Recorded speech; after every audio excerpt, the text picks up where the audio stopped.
Fuad here, back on Viper Sports Vocals today. So this video, I wanted to react to something that I've seen from last night's UFC fight. I didn't stay up to watch it because I'm tired, man. I'm tired. I wanted to sleep, okay? I need my beauty sleep. It was a fight between Max Rohskopf and Austin Hubbard. Now, this was Max's first fight in the UFC. He's a 5-0 MMA fighter. He's got a very solid wrestling background. That's where his main game is in MMA, trying to take people to the ground.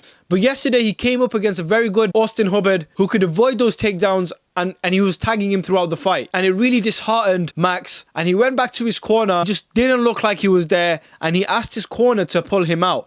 Now, this is what his corner was saying. I can't show you the video due to copyright, but I'm going to read it out to you. He goes back to his corner and he says, call the fight 4 times. He says, call it. And then the coach come back saying, no, we've got this. Stop it. We've got this. Breathe. Catch your breath. We're going to beat this guy. Keep it on the feet. No, and he's telling him, no, call it. Again, he said, coach, it's literally like, just, you know, stay in there. He says, I don't want to do this anymore. Coach come back saying, you're a champion. He says, I don't have it. I don't even want to read anymore, watch anymore. The coach is clearly trying to be some motivational guru, which a coach is there for. But when your fighter comes back and says to you numerous times, call the fight, in that situation, you call it. You're there to take care of his health, okay? Of course, you're going to want to push him when the time comes. I get it. The first time he came back and he says, call it, you say, wait, hold on, what's good? You can do this. And when he says, call it another 3-4 times and says these specific words, he says, I don't have it in me anymore. Don't want to do this. You call the fight. Now, it took the referee to come over at the end of the break and he's still saying, call it, for it to be called.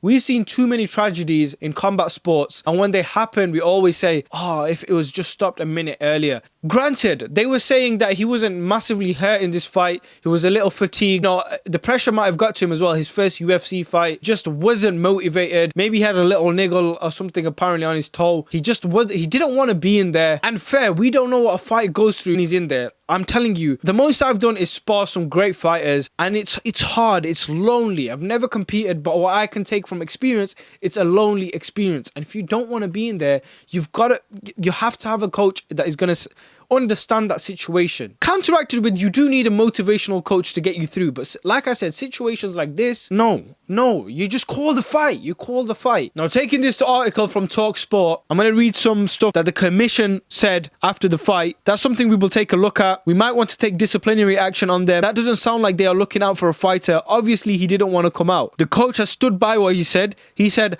I accept excellence from the people I train because I love them. He wasn't seriously hurt and I felt like he needed a mental push. I would expect the same from my coach. He will be back. Max is a champion. He also explained that Rohskopf isn't someone who needed to be pushed.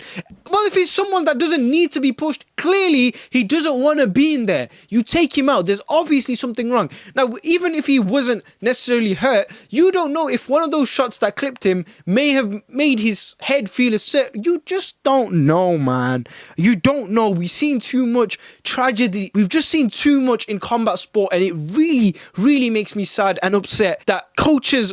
this situation, like, it's just, you're in there to protect the fighter, right? Do your job. Take him out when he wants to be pulled out. Because if he goes out and gets seriously hurt, guess who's going to be to blame? Guess who's going to be crying? You are. My mouth is dry now. I don't want to ramble on anymore, and I want to watch the Chelsea game. So that's my words on that. I hope you've learned from this backlash, learned from this situation. A fighter, when he doesn't want to be in there, doesn't matter if you expect them to be great in the ring. I understand you may not have seen a shot that affected him in a certain way. Guys, this was another video from your boy, Fuad Abdulaziz. Subscribe to Viper Sport, and I will see you guys soon. Bye.